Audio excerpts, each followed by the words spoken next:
সালাম আলাইকুম। ২-৩ টা বিষয় নিয়ে কথা বলব। এটার জন্য আসলে স্ট্যাটাস লিখতে গেলে অনেক লম্বা হয়ে যায়। তো সেজন্য আসলে স্ট্যাটাস না লিখে ভাবলাম একটু ভিডিও করি।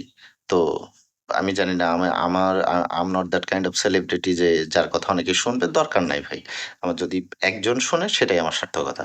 তো বিষয়টা হচ্ছে যে অন্য একটা দেশের পতাকা বা স্বাধীনতা, সার্বভৌমত্ব বা তার দেশের জাতীয় সঙ্গীত বা এই this kind of things এটা নিয়ে যদি আপনি কেউ এই যে মানে অসম্মান করে বা হচ্ছে যে খুব বাজেভাবে যেটা আমাদের বাংলাদেশে করা হইলো আ হচ্ছে যে আপনার বুয়েট বা আরো কয়েকটা ঢাকা ইউনিভার্সিটি সহ আরো কয়েকটা স্কুল কলেজের সামনে এভাবে তাদের এই যে পতাকাকে রাস্তার মধ্যে এঁকে এটা পা দিয়ে মাড়িয়ে বাচ্চারা স্কুলে যাচ্ছে বা হচ্ছে যে ইউনিভার্সিটির স্টুডেন্টরা ঢুকতেছে। তো আপনার দৃষ্টিকোণ থেকে এটা কতটা লজিক্যাল বা হচ্ছে যে কতটা যৌক্তিক মনে হচ্ছে? কারণ আপনি যেটা করছেন সেটার কারণেই কিন্তু হচ্ছে যে বাংলাদেশের পতাকাকেও তারা খুব অসম্মান করছে এবং হচ্ছে যে তারা এই ধরনের এক্টিভিটিস করতে পারে বা করছেও।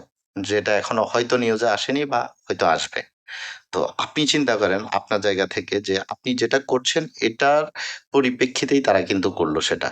তাহলে আপনি আপনার পতাকার অবস্থানটা কোথায় নিয়ে গেলেন? প্রশ্নটা আপনার কাছে। এটা হচ্ছে ১ম কথা। ২য় কথা হচ্ছে যে ঢাকা ইউনিভার্সিটি বা ঢাকা বিশ্ববিদ্যালয়ের মতো একটা জায়গায় গতকালকে আ তারা উর্দুতে স্লোগান দিচ্ছে। সে হতে পারে সমন্বয়ক, হতে পারে anybody, I don't care. কারণ ভাই আমি হচ্ছে যে যখন ওই আন্দোলনের সময় আন্দোলন করেছি, সেটা ফ্যাসিবাদ হোক বা স্বৈরাচারতন্ত্রের বিরুদ্ধে হোক। কারণ আমার বিবেক বলেছে আমাকে যাইতে, সেজন্য আমি গিয়েছি। আপনারাও গিয়েছেন, অনেকে গিয়েছেন, অনেকে যাননি। সেটা আপনার ব্যক্তিগত ব্যাপার। কিন্তু এই যে এখন যে আ মানে বাংলাদেশের মাটিতে মানে ওই যে কি? আর জিন্না সরি এর নাম কি? জিন্না বা ইয়াহিয়া খান যাই হোক somebody তার হচ্ছে জন্মদিন পালন করা, রাজু ভাস্কর্যের মতো ঢাকা বিশ্ববিদ্যালয়ের মতো জায়গায় হচ্ছে যে তার কি যে বলে এটাকে এই উর্দুতে স্লোগান দেয়া, ভাই এগুলা খুবই বেশি বাড়াবাড়ি। খুব বেশি বাড়াবাড়ি। কারণ হচ্ছে যে আপনারা হয়তো সবসময় থাকবেন, বিষয়টা তাও না। কারণ মানুষের যখন দেয়ালে পিঠ ঠেকে যাবে, তখন মানুষ আপনাদেরকেও বিতাড়িত করতে মানে দ্বিধাবোধ করবে না। আর শুধু ছাত্ররাই যে আন্দোলনে ছিল, এটা কখনোই সত্য না। আমি ছাত্র না। ভাই আমার ছাত্রত্ব নাই। আরো প্রায় ৮-৯ বছর আগে ছাত্রত্ব শেষ। আমিও আন্দোলনে ছিলাম। কারণ তখনের প্রেক্ষাপট একটা ছিল, এখনের প্রেক্ষাপট আরেকটা। একটা বিষয় একটু বলি। আওয়ামীপন্থী বা হচ্ছে যে এই জাতীয় যারা লোক ছিলেন, তারা হচ্ছে যে ইন্ডিয়ার প্রতি তাদের ভালোবাসা, ইন্ডিয়া প্রেম ছিল। কিন্তু চিন্তা করেন, তাদের কেউ কি টিল নাও কোনদিনও হিন্দিতে কোনো মিছিল বা কোনো স্লোগান দিছে কিনা বা ওই যে ওই ইন্ডিয়ার হচ্ছে জাতির পিতা যাকে বলা হয়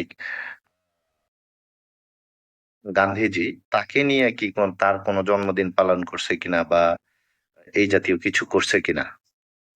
তো সেখানে এই জিনিসটা ভাই লাগছে। খুব লাগছে, বেশি লাগছে। যে সমন্বয়ক হন বা যেই হন, এটা করা কখনোই কোনোভাবেই উচিত হয়নি। কারণ রাষ্ট্রভাষার জন্য যারা জীবন দিছে তারা এটার জন্য জীবন দেয় নাই। আপনি স্বাধীন বাংলার বুকে দাঁড়িয়ে ঢাকা বিশ্ববিদ্যালয়ের মতো একটা জায়গায় দাঁড়িয়ে আপনি হচ্ছে যে দুটি মিছিল দিবেন। এটা মেনে নেয়ার মতো না। ভালো থাকেন, সুস্থ থাকেন, সুন্দর থাকেন। সুস্থ মস্তিষ্কে চিন্তা করেন। সুস্থ মস্তিষ্কে চিন্তা করতে টাকা পয়সা লাগে না। মানে ঘুম মাইরাও চিন্তা করতে হয় না। সুস্থ মস্তিষ্কে চিন্তা করেন।